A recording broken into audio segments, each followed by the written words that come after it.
Everything is squeaking. Hello and welcome to Two Peas in a Podcast. As always, I'm Razultor, but you can call me Raz for short, and I'm going to try to stop hitting the desk with my knees so I don't make too much extra noise like Sarah does. I'm Sarah Fantastic, and I say we start over. Just kidding. Welcome to our show. We don't edit, Sarah. We have no filter. Hashtag no filter show, but not really, because it's not us at all. You're really quiet. Your face is really quiet. Oh, that's rude. We'll all right. Closer. So, I think today we need to announce what we're actually doing on the episode. I'm trying to do. You keep interrupting me. Sorry, you can say it. That way you can cue the theme music. Now you're going to start the theme music right now.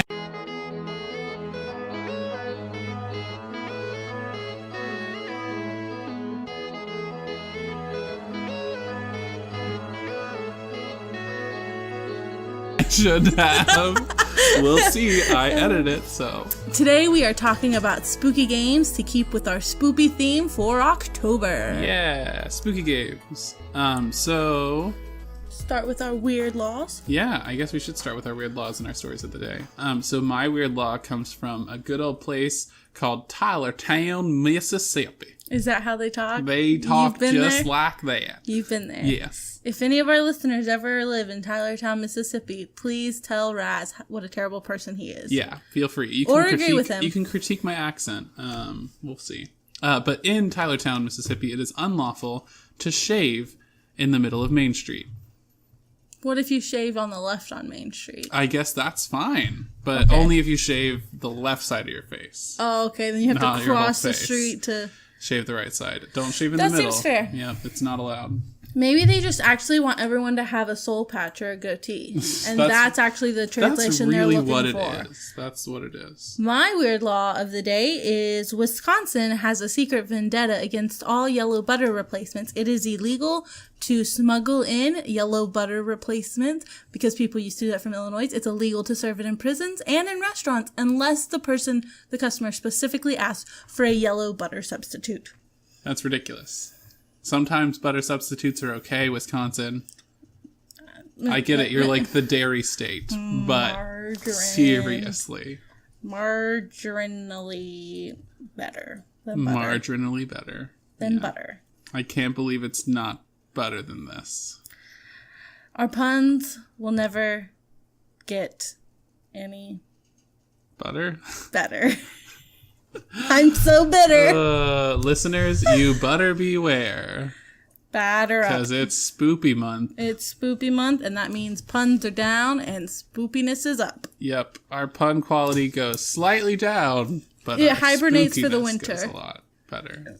Puns hibernate for the winter. That's a proven fact. You heard it here first. Yeah. All right, story of the day. It curdles up. Oh my gosh. Sorry, the only thing curdling is my ability to even right now.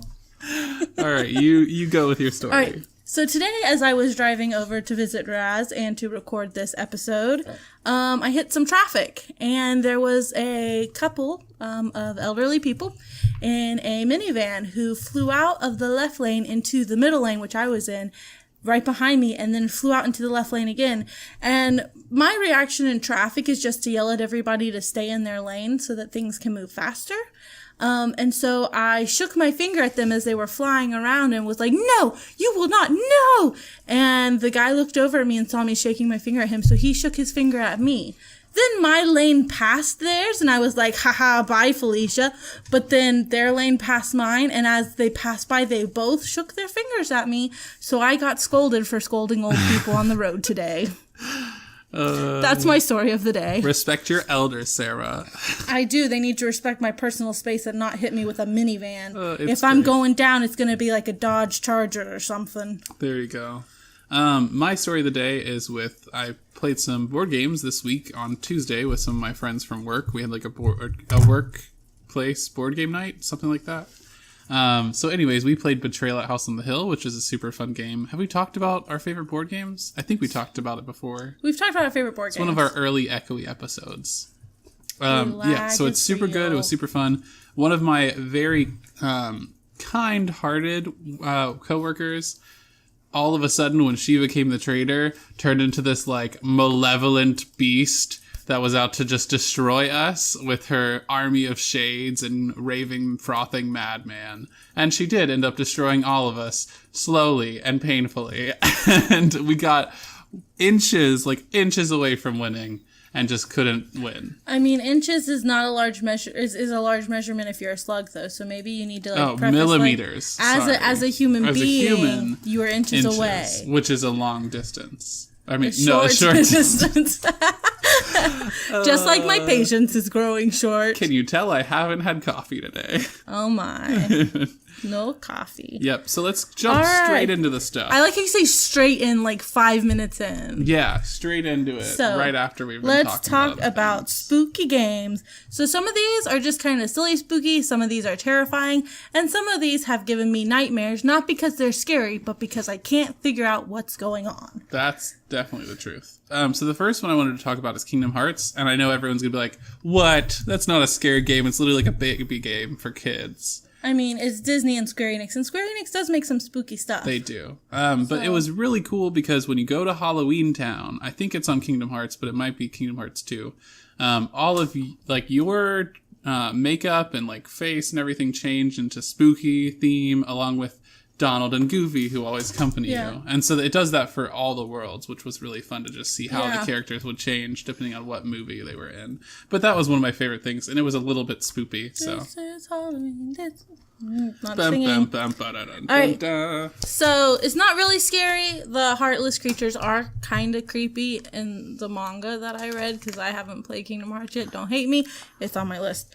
Next, we're going to talk about Dark Souls, and we're going to talk about Dark Souls briefly because Raz and I have never played Dark Souls, and so basically we just wanted to mention it because that's the scary game you play when you want to rage. The goal for Dark Souls is never to win. It's just to live long enough to kill other people first. Yep, and you just freak out because it's whoa, something that I wasn't expecting just murdered me. Online player people, right? You play. I think so, but I also think it's not that. You basically you're playing separate games, but you can get invaded by other people, and then they will try and kill you. But you're ultimately fighting non-player characters most of the time. I know there is an online mode, and then there's a not. Yeah. So I'll have to try. That's all that I know. I don't want to ever get so angry I punch a computer, and so that's why I haven't played. Moving on, next we're going to talk about creepypasta type games, mostly .exe games, Sally.exe. Mm-hmm. Those games tend to be more you point and click, or you it's like your normal game, but something is wrong.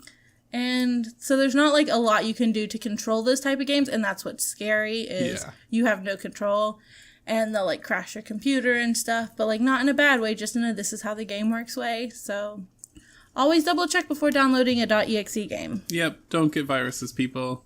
Please don't get viruses. And remember to have your pet spayed or neutered. Just the normal announcements. Look both ways before crossing the street. Yep. And always eat your spaghetti warm. And yield to pedestrians. Unless you want cold baked spaghetti for breakfast. Ew. I don't judge you.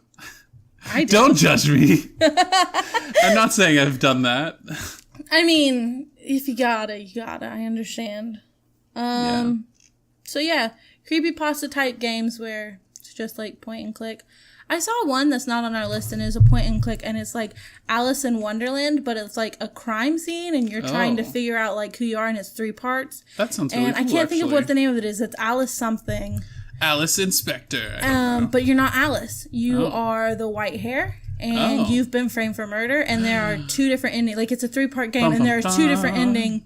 One where Alice is dead, and the bad guy gets away, and one where Alice actually comes out, she's supposed to be dead. I have an honorable mention, too, that's not on our list. Yeah, so that was a lot of fun.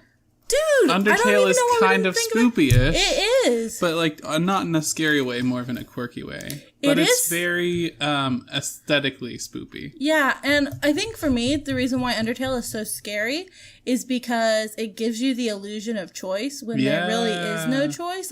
You can choose to kill these creatures and you can choose not to, and that does change the ending. That's how the game works. I'm just kidding. The game came out in, what, 2015? Beginning of 2015? Yeah, it came out last year. So, if you haven't played it, sorry. I haven't We should have finished announced it. that there are spoilers for all these games. Oh, yeah, total spoilers. But, In Kingdom Hearts, you do go to Halloween Town. Spoiler. like, I don't know. Or it might be Kingdom Hearts 2, so maybe not a spoiler. Sorry, you're saying something. Moving on. We're going to talk about Outlast. This is a game that I have not played because this game terrifies me. So Outlast is very supernaturally type stuff happens, but it's also like, it's just crazy people who will beat you up and kill you. So you are a reporter who is investigating an abandoned insane asylum where the doctor there was doing illegal experiments on people and people were like killing themselves and turning into monsters and killing other people. And so it's dark, it's night. You have to find batteries for your video camera because you don't have a flashlight because you're stupid. You just have your video camera you can look through and your recorder to record yourself talking in.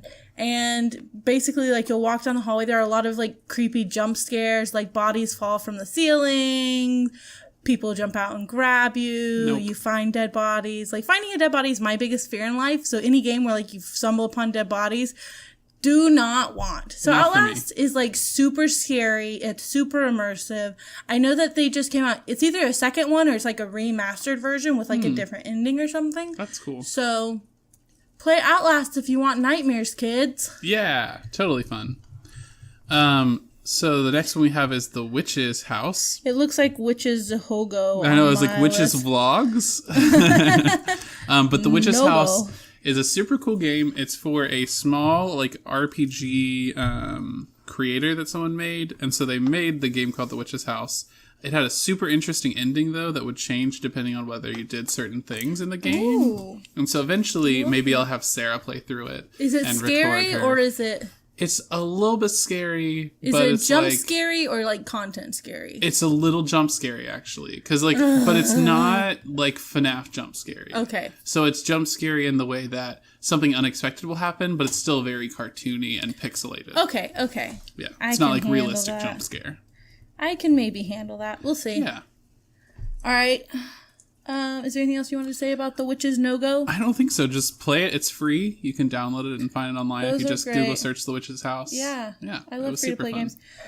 games. Next, we're going to talk about Slender Man. Yeah, Slender is a Slender super is good game. Also free. Scary. It scares me. Yes. Someone actually made a Slenderman mod that was based on our school campus, where you walked around the school campus and found stuff. I want to find this, In but I the also fog. don't want to find this. Like, it's terrifying. Yeah. Like, if I need to actually find this, because I have been saying for years that needs to be a thing.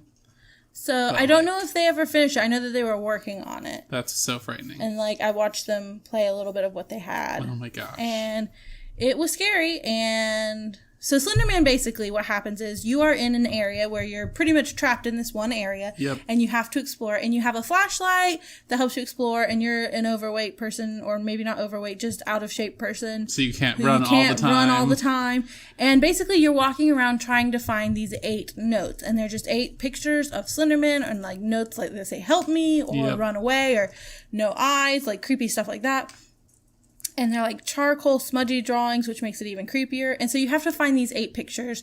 And like the first 1 or 2 that you find, you're probably fine. Mm-hmm. But then after that, Slender Man starts appearing. And Yep. then he starts thing is, chasing you. Slender Man can't he can't appear directly in front of you. He's has to- never going to on appear the right in front of you. He peripheral. has to be able to appear where you're not directly looking at him. So usually he'll appear behind you, or behind a wall in front of you, or behind a tree, or behind some fog, since the fog gets thick enough that you can't see through it. Yeah. So lots of crazy things will happen. All of a sudden you'll see him, there'll be like a bang of noise, and everything will start going staticky, and, like, you have to look away, scratchiness. or else you lose. And You have to look away and then run And away run because away. he can chase you. And Yep. if he gets you, bad things happen, but you don't know because you yeah, die. that's like the bathroom. Never go in the bathroom. Except, isn't there a picture? There is a note in there usually, but like, Because it randomly He's always spawns in the where notes are. bathroom. Yeah, he's always in the bathroom. So maybe go to the bathroom first. Yeah, like, go use the bathroom because you don't want to pee yourself because Slender appears. That's so true. Slender Man is so creepy. It's really creepy. Like, your flashlight will run out of power, so you can't leave it on the whole time. And, like, you can run for a couple of seconds, and you slow to a walk, so you have to save your run until you're running away from Slender Man. Yep. And you have to find all 8 notes, and it's so scary. And if we get 20 subscribers before October 30th, I have to play Slender Man Alone in the Dark. Yes, and I will have to play FNAF Alone in the Dark, which means I'll have to buy it. Which is what we're talking about next. Yeah, Yay. so plug for helping us get subscribers. Yeah, Do if you this want to stuff see with the me video to help us get more subscribers. Like, share, subscribe. Get other people to subscribe. Log into other people's accounts and subscribe for them. Talk to your friends. Make new accounts and subscribe. That's fine too. I don't Just care. do whatever you want. So yeah. So our last game that we're talking about is actually a series called Five Nights at Freddy's FNAF. I think we've talked about this during the movie. We talked about it last week or 2 weeks ago. And then recently we talked about it on the podcast. Last week, because last week, I don't know. We talk about it a lot because I love FNAF. I hate scary jump scare games, and this is literally what this game is. Yep, it's just scary full jump of scares. Jump scares, like it's click and point and click. But you're trying to stop animatronic creatures from coming to get you. Animatronic creatures scare me. Jump scares scare me. I will Music never go me. to Chuck E. Cheese and look at it the same way again. Oh, no. No Chuck E. Cheese. Like, I just may never go to Chuck E. Cheese again. Never. There's better, like, video game cabinets anyways. Yeah, never Chuck E. Cheese ever again. So basically what it is the first game, you are a night guard, and you're guarding this place called Freddys Pizzeria. Reminds me a lot of Chuck E. Cheese. It's basically Chuck E. Cheese, but with a giant bear. And so you've got these 4 animatronics that you have to keep an eye on because they roam the nights freely. At night, they just roam around the halls. And because if they don't, their springs inside them and stuff will get locked up, and so they won't be able to move and perform during the day when kids are there. So they have to walk around freely during the night. But if they see a human being, because their programming tells them human beings shouldn't be in there at night, if they see a human being, they actually think like it's the inside, like the endoskeleton of one of them, and so they try and stuff it in a suit, which kills the person. Yep. And so basically you just can't let them get to you, and there are doors you can close and lights you can flip on and off. And you can look at the cameras. You can look at the cameras to see if they're coming, but you will run out of power. Yep. And so the whole goal is to stay alive through all 5 nights at Freddys Pizzeria, collect your paycheck. But underlying this is a story of like why these animatronics are programmed this way and like why they want to shove you in a suit and all this creepy stuff that's happening. And you find out all this stuff by a guy calling on the phone to like tell you what your nightly duties are. Yep. And then FNAF 2 came out, which was the same premise, but with more information given and some mini games. And then FNAF 3 came out, which had even more mini games where you find out that purple guy who you've been following through all 3 games at this point has murdered at least 4 children and stuffed them in suits, basically. Spoilers. And we said there were going to be spoilers. And then FNAF 4 came out, which is a game that I will never play. I've watched people play it all the way through. Yeah. But it's set in a house, and you are a child, and there are all these nightmare versions of these already creepy characters who are coming to get you, and you have to, like, run door to door and stuff. And the closet. Oh. It's so creepy. And the bed. You know, my favorite, and then FNAF's sister location just came out on the 7th of October, and I've seen some people play it and beat it. I've seen all the ending stuff. And so my theories are, like, I'm currently working on a FNAF theory of how all these games fit together and what's going on. But yeah, it's just a creepy video game series that I'm very passionate about finding out the truth. And the guy who made it, Scott Cawthon, is very much so like, I am going to misdirect and mislead people. Yep. And he likes to troll comment on things all the time, be like, close, but that's not what happened. Yeah, stuff like that. And so I've been trying to piece together things. For the past, the first game came out in 2014, and it's amazing that, like, the first game came out in 2014. There have been 5 video games, 1 open world RPG game, 1 book, and a movie is coming out in December in 2 years, and it's this one guy who's worked on it all. Yep. Like, that is insane to me. But, I mean, it's really great. I don't know, like, the reason why the internet latched onto this series above anyone, like, any other series, have no clue why. I think they were kind of ready for it because Slender came out pretty soon before it. They were looking for another spooky video game to kind of fill its place. And then FNAF was like, I'm going to give you that spooky video game experience, but also give you all this lore behind it. Yeah, because mystery you have to put together and solve. So the lore behind it was really interesting. I've watched a lot of Matt Pat's theories on it, because he has a lot of them.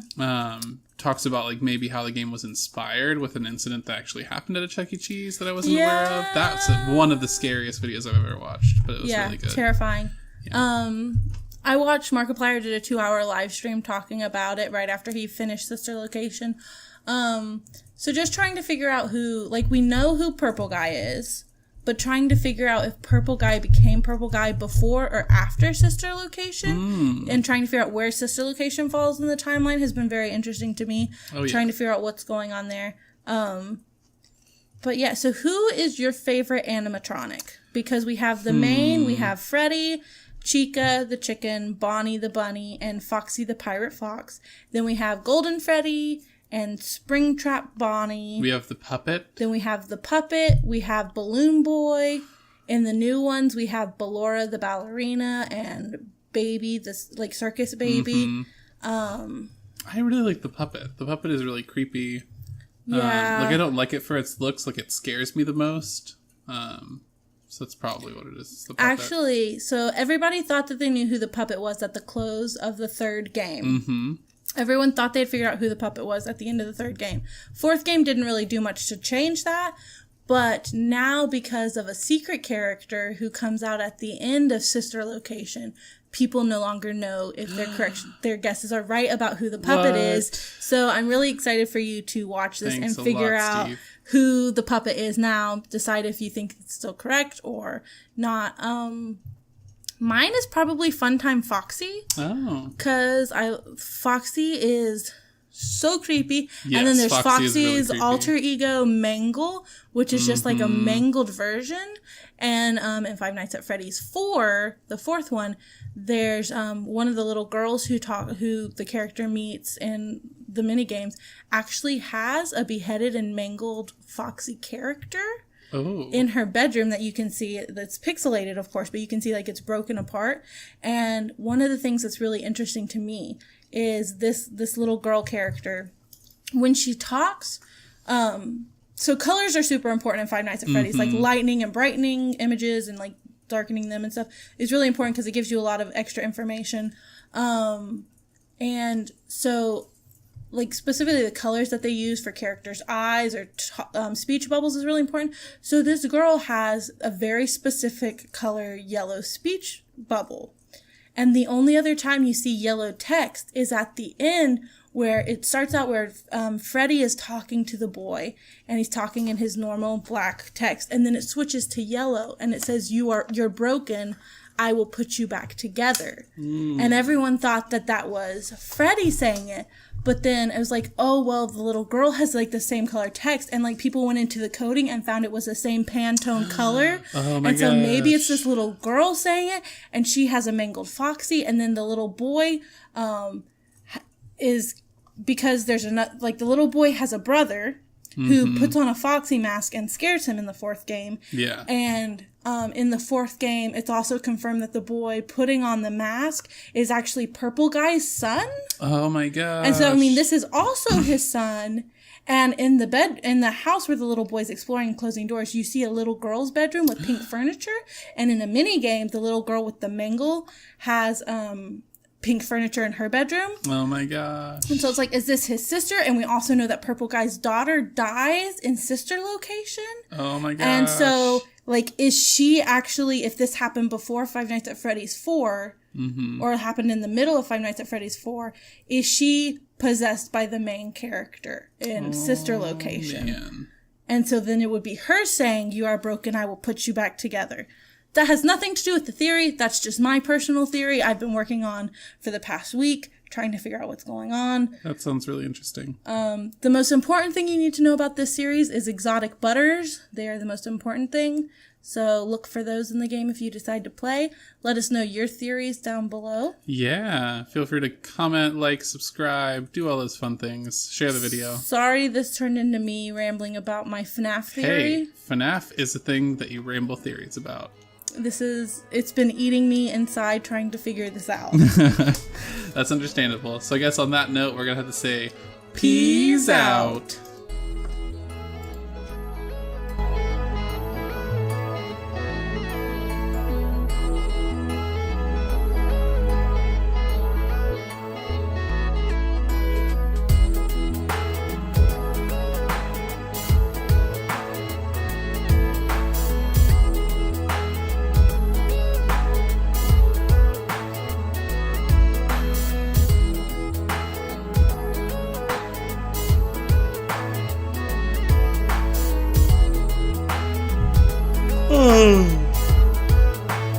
Who cares about getting this time to get your noise profile? Look, okay. I care. Why am I so quiet? Because you're always a quiet person. I am not a quiet person. You just I'm have just to trying not to be loud closer and like your aim sister. your mouth at the mic. Pew pew pew pew. I'm a stormtrooper. I miss all the time. Okay, hopefully that's enough audio to test Pew it. pew pew pew pew.